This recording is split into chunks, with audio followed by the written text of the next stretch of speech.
Good morning, everyone. I want to thank all of you for taking a little time out of your day to let me speak. Most of you already know me, Karen LaBrosse, speech-language pathologist here at St. Pius. What I wish to speak to you about today is the inclusive classroom. As you know, our classrooms now include those students with special needs.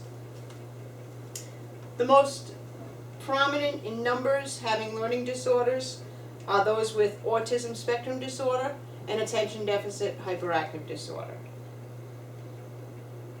This means that our general education teachers are now teaching a much more diverse group of students. It also means that the tools necessary to manage their classrooms have changed. Let's start by taking a look at some numbers. Autism.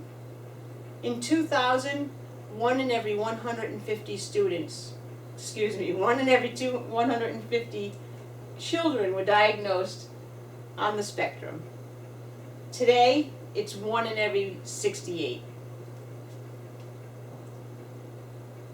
ADHD, which is the most pervasive of all the disorders, accounts for 3 to 5% of our student population.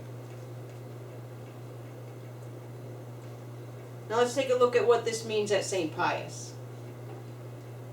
Rhode Island public school system, 15% of their student population requires special services. Here at St. Pius, it's 14.8%.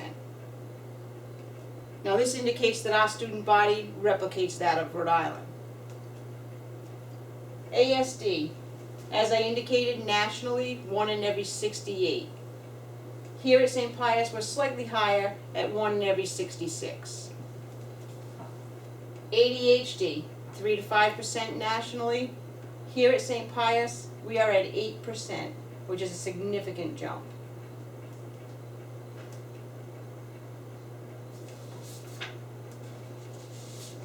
Additionally, at St. Pius, when we combine the numbers of those students with ASD and those with ADHD, they account for 50% of all of our special needs children. So it makes you wonder, how have our general education teachers been prepared to accommodate these students? During a research in Canada, the general education teachers acknowledged an increase in stress and workload as a result of having the inclusive classroom.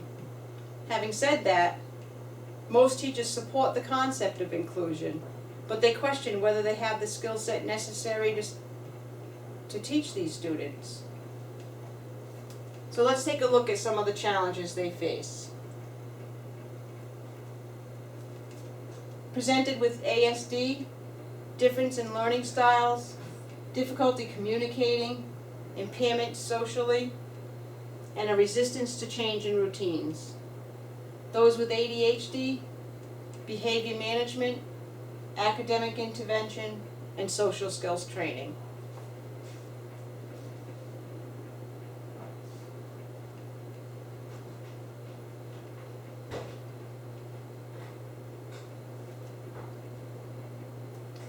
Studies show that effective instruction requires classroom management, and classroom management requires effective instruction.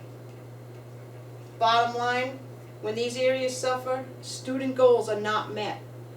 So the question becomes, where do we go from here?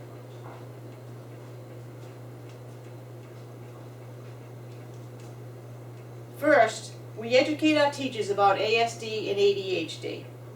Myself, along with the other service providers in the resource department, have agreed to collaborate and put together a presentation that encompasses information pertinent to our general education teachers. This can be implemented as part of the professional development program, and there is no cost. Next, we had a workshop or presentation about classroom management. This can also be added to the professional development program at a minimal cost. Now, it's important to note that implementation of classroom management by teachers often fails as a result of a lack of support. Studies have shown, however, that through the use of performance feedback implementation has resulted in great success. Not as cost effective, I know, but let's keep in mind, in subsequent years, performance feedback can be peer oriented.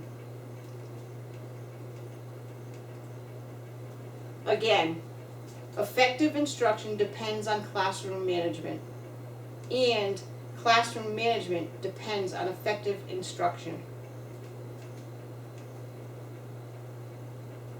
So in conclusion, I am recommending professional development program adds presentations on ASD, ADHD, classroom management, followed up by performance feedback.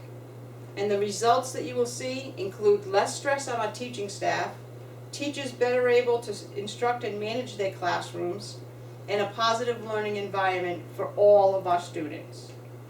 So please consider my proposal, and thank you again for your time.